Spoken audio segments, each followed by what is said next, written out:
Minecraft video. VTubers have invaded Minecraft. Ridiculous. Okay. Over the past few months, a group of Japanese Minecraft players have been working in secret to construct a giant portrait of the VTuber Usada Pekora on the oldest Anarchy server in Minecraft. It is now, unironically, the largest handmade obsidian symbol in the server's history. It was built with at least 2.1 million blocks of obsidian. That's a lot. All in survival.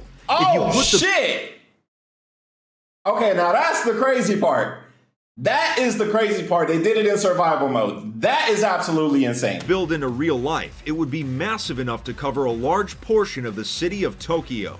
This build has taken the record from the giant Owu, which was completed only a few weeks ago with 1.8 million obsidian. Despite their visual similarities, the reason this portrait was built is completely different from the Owu, and the story is surprisingly inspirational. What started out as individual players struggling to survive ended up with a group uniting under one banner to not only succeed, bro, a battleship? Conquer. This is the story of the bro, ain't no way. Group that calls themselves the Japanese Army. Bro, was that the Rising Sun? And how an unexpected member of the 2v2t community became their ally, kept the group's existence a secret, and helped them survive long enough to leave their mark on the server forever. A build this massive didn't happen without betrayal and a few challenges to overcome. The fact that I'm a 31-year-old bald man that's making a full-length documentary about the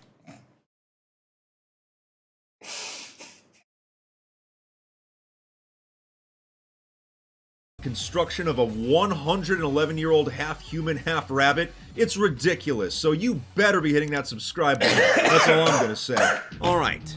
It all started a few months ago when 2b2t went viral in Japan. This caused many new players to join and explore the server's chaotic nature.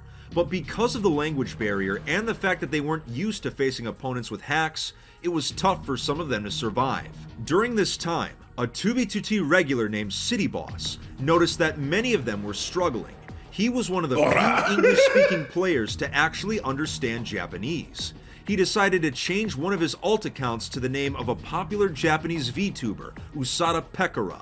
He did this in hopes of having some of the Japanese players reach out to him, and sure enough, it worked. A player named Usada, who was a massive fan of Pekora, reached out to City, and the two became friends. They decided to start a group together to help the rest of the new players survive. They gave themselves a simple name, the Japanese Army. Many of the new members were very inexperienced in Anarchy and could easily be tricked by the English-speaking players, so City knew he had to teach them the ways of Anarchy. He himself had joined 2b2t during the first YouTube invasion in 2016. He knew what it was like trying to survive in harsh conditions. He began teaching them some of the server's history, how to what in the survive hell? in harsh conditions. Bro, Minecraft, I mean, now that I think of it, like, Minecraft is so old. Of course, there's a whole timeline. What is the Great Decay period, 2013, Age of Resurgence, Age of HY, pre-hype period. So here's the hype period.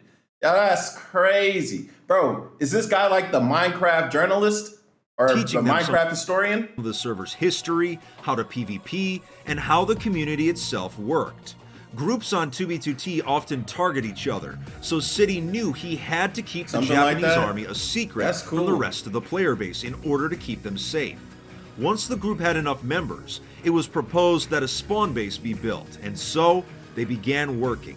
7-Eleven convenience stores are popular in Japan, so a joke was made that the name of the spawn base should be 7-Eleven Convince Base Project. And the name stuck. Construction was coming along and the group was getting valuable experience. City and Usada were impressed by how competent the group had become so quickly. They decided that a large-scale obsidian project was in order, as was tradition for 2b2t groups. Since Usada Pekora is what had united the group in the first place, they were going to create a massive portrait of her that would take the record for largest man-made obsidian build on the entire server. Many members of the group had obtained duped shulkers of obsidian and e-chests, so they had the resources to make it. Before revealing to the others what the build would be, it was discovered that a member of the group had been slacking off. Sicko6, or simply nicknamed Wolf by the Japanese community, did not help with any of the spawn base and annoyed much of the army. The group came to the consensus that he was to be kicked. Well, he was damn. exiled from the group, but of course, it wouldn't be the last time they saw him. Uh-oh. After the design was finalized and the southeast quadrant was selected as the build location, construction of the Pekora began on February 18th. A giant What obsidian year? battle What year is this? This is 2 years ago, so 2021. ship called the Yamato-sen was made as a base of operations that the group could use during the construction project. Bro, they got a For whole 10 ship. days, the build was slowly coming along, but on February 27th, a giant Owu that had been built by a different group called the Watchmen was revealed to the public. This caused players to go looking for it. Some of them traveled in the wrong direction and stumbled upon the Pekora project instead. Most of the visitors were friendly, but a few attempted to grief. But luckily, the army was able to deal with them quite easily. The completion of the Owu also revealed there's that PvP with this, 1.8 right? million So they just killed obsidian them? was the current record that they had to beat, so in the end, they now had an advantage. It didn't take long for word to spread that an obsidian build of some kind was being made. Upon hearing this, the exiled Japanese player Woof traveled to the southeast quadrant and found the Yamato-sen battleship. Since he had been kicked before the Bro, imagine, bro. The wolf got kicked out, and he comes back and he sees all this shit. Look at what you missed out on, brother. That's crazy. obsidian build had been revealed, Survival he believed PvP? that Oh, the hell ship yeah. was the actual project the army was working on, and he attempted Little to did he grieve know. it. Members of the army began defending it and tried to keep Woof at bay for the next several days. Since he believed the ship was the true build, it acted as a decoy while It's a red others herring. continued work on the Pekora. The ship had bought them valuable time. When Woof finally realized that the ship was a decoy after a few days, the build was already around 90% completed. Bro, how the fuck?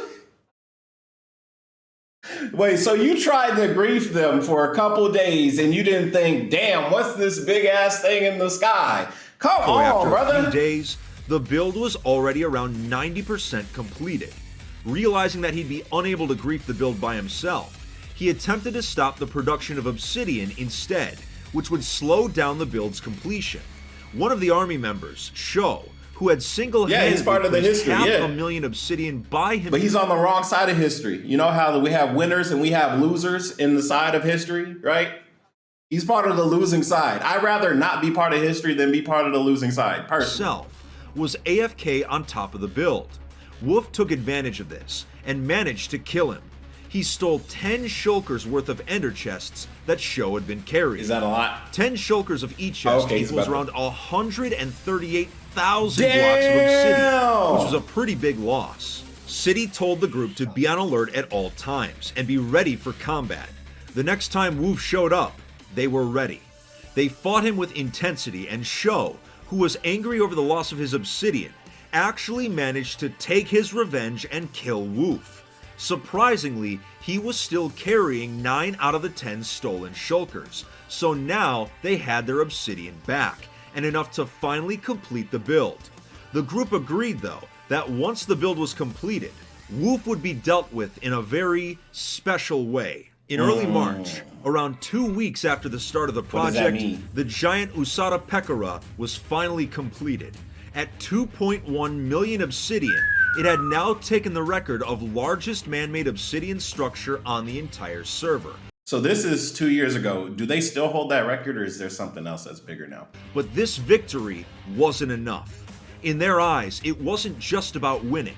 It was about making sure their opponent loses. Woof had been spying on the group using an alt account named 9676. But the army was aware that this was actually Woof and used this to their advantage. They fixed up the Yamato-san ship and said they would hold a party to celebrate the completion of the Pekora. One of the activities planned would be a boat race, and all members were instructed to remove their items and sleep in a bed to set their respawn point. All of the group members played along and slept in the bed to convince Woof that it was legitimate. Woof took the bait and slept in the bed, after which And then they he was covered it, instantly yeah. killed and bed trapped, Yeah. forced to die in lava over and Yeah. over and over again. On 2B2T, being bed trapped They is got his considered one of the ass. most humiliating things They that can got happen his to someone. ass. The fact that the army had managed to bed trap their greatest foe There proved it that they were is. now a true part of the There it 2B2T is. community. Yep. Enraged, Wolf went to social media such as Reddit and attempted to claim credit for building the Pekora, but he was quickly shut down by users telling the truth. That City and Usada were the true masterminds behind the project and had rallied the Japanese players to make a permanent mark on the server. There are some parallels between how the army's Pekora was built and how the Watchmen built their Owu, but the biggest difference is that the Watchmen forced players to mine obsidian for them, but the Japanese army did not. It was all volunteer. They used slave labor. Working together to survive in a hostile land. It's actually a very inspirational story. Teamwork I mean, makes as the dream inspirational work. as it can be watching someone die in lava over and over and over, but hey, if you That's enjoyed teamwork. today's video, you better hit dope. that like and subscribe button. Also, you ain't my motherfucking daddy. You don't tell me you better suck my nuts. My socials, no but way. finally, this ridiculous topic is finally over. This is a great video, For though. This is a great video. It was a great video. Link in the description. Check it out. Bye.